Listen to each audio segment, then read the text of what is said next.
I wonder how your life might change if you could stay consistently motivated. Consistently motivated, that is. So, are you ready to uncover psychological tricks to boost your motivation instantly? I know I am, right? And so that's what we're here to talk about on this week's Mindful Monday. If it's your first time joining us, please feel free to type in the comments where you're coming from. If you have any questions, comments, of course. If there's any topic you'd like to hear covered in the future, you can also type that there as well. If it's your first time joining us and you type the word mindful, after the broadcast, I'll go back and put in a link, which if you follow, you'll get two free gifts. One is our weekly PDF cheat sheets, which come out every Sunday, and the other one is a hypnotic recording I made on releasing limiting beliefs. So, motivation, it's the driving force behind our actions and our behaviors. It's what pushes us to set our goals, to make plans, to take actions towards achieving those goals and plans, right?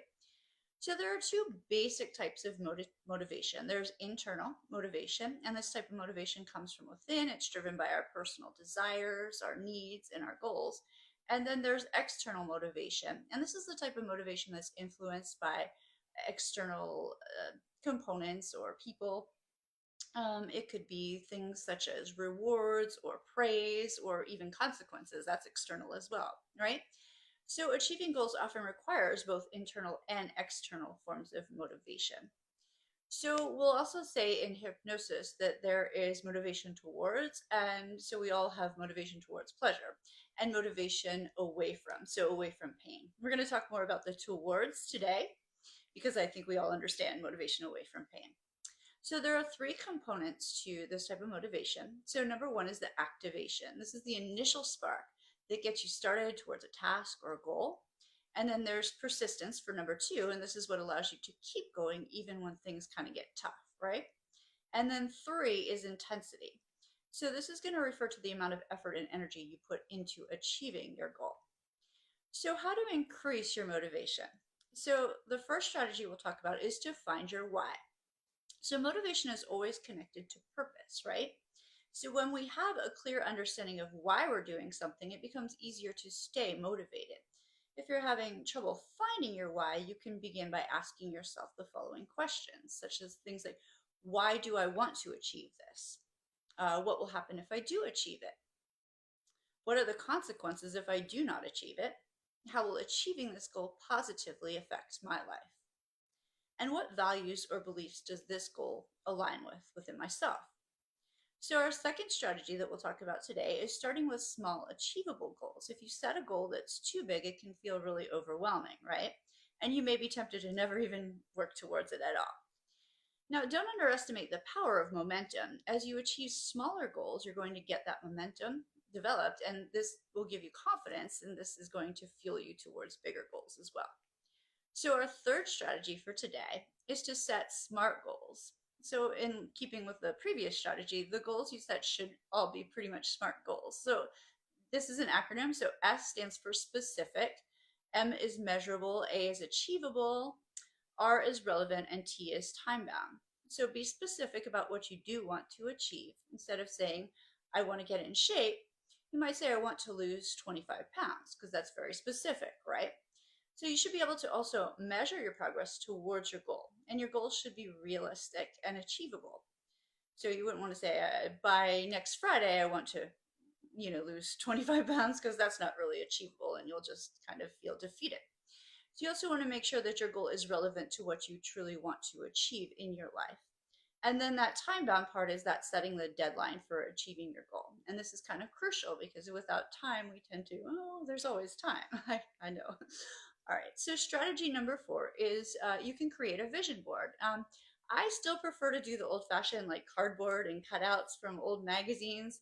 There are digital ones now. If you don't have magazines, I know they're kind of going out of style. I tend to keep old ones and just use them for vision boards. But you could always, scroll through Google Images and print something. And like I said, there are also digital ones as well. So you can use the power of these visuals to help increase your levels of motivation. This will be if you place it somewhere after you paste everything on your vision board, however you do it, you put it somewhere where you'll see it daily. And this affects you consciously and subconsciously. So you'll be seeing this and it's kind of imprinting the things that you do want. All right. So the fifth strategy we're going to talk about today is to surround yourself with positive people. The people around you can have a huge impact upon your levels of motivation. And they say that the 5 people that we're most often around, we tend to be the most alike. All right. Now, strategy number 6 is going to be to celebrate your progress. And so, as we talked about in the micro habits and in the micro habits, mindful ways, um, celebrating your successes, no matter how small they might seem to you or to anyone else, is an excellent way to keep up your momentum. So, you can write down your achievements and share them with someone else too. When we're celebrating ourselves, we're basically kind of hacking into the mind because the mind wants to keep doing things that we celebrate. So I love doing this. This is going to help you to see your own progress as well. And if you're telling your goals to someone else, then you can also get another person's perspective as well. You can consider also rewarding yourself in a small way for reaching smaller goals or milestones as well. Strategy number 7 for motivation is overcoming procrastination. So in order to do this, we want to use the old NLP, chunk things down into smaller, more manageable tasks so that you can really focus without this feeling of overwhelm. Because procrastination absolutely kills motivation. So you can also set clear, achievable deadlines for yourself, even for small tasks. This creates a sense of urgency within, and that can motivate you to work towards completing each task. You can also use the Pomodoro technique, and this is great. So basically how this works is you'll set a timer for 25 minutes, which they say is one Pomodoro. So during that time, you choose one task, only one, no multitasking, to focus exclusively on for this 25 minutes. When the timer rings, you stop and you take a 5-minute break. You can stretch your legs, have a cup of tea, whatever it is for you. So you're going to do this. You do it four Pomodoros, so 4 sets of 25 minutes with 5-minute breaks after each one, right? And then after these 4, you take a longer break, say 20, 30 minutes, right? This ensures that you stay focused and motivated because once you begin working on a small task, you tend to gain that momentum and you kind of want to stay doing it. So sometimes we have that internal taskmaster and we're like, oh, I'm not going to stop after my 25 minutes. I want to keep going. But you want to kind of get used to stopping even just for 5 minutes because the mind wants to go back and do that. Whereas if you kind of are the taskmaster internally, and you're like, oh, I have to work until this is finished, then your mind is getting tired and it doesn't want to go back if you need to take a break, kind of thing. So it's a neat little trick. I love doing it. You gain momentum. You stop before you're exhausted and you still stay in that flow state. Your subconscious mind, even while you take the breaks, tends to work behind the scenes so that when you are consciously back there, you already have some ideas too. It's wonderful. So strategy number 8 for today is to really optimize your environment. Your environment can have a significant impact on your levels of motivation. So because of this, distractions can eat away at motivation. So by optimizing your surroundings for productivity, you can create an atmosphere that supports and encourages you to work towards your goals. So you can surround yourself, like we said, vision boards, if artwork inspires you, stuff like that, pictures, quotes, whatever it is for you. And you want to have, a neat environment. I think we all know that too. And then strategy number 9 is to practice positive self-talk. Nothing kills motivation more than a belief that you cannot do what you're attempting to do.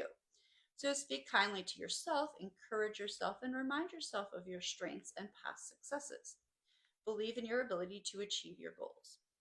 Keep a list of positive affirmations or mantras that you can repeat to yourself when you are feeling a bit unmotivated or doubtful.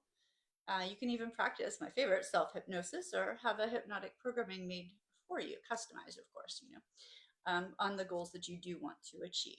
And finally, number 10 is to focus on the moment. So it's this mindfulness. When you are feeling overwhelmed, kind of narrow your focus.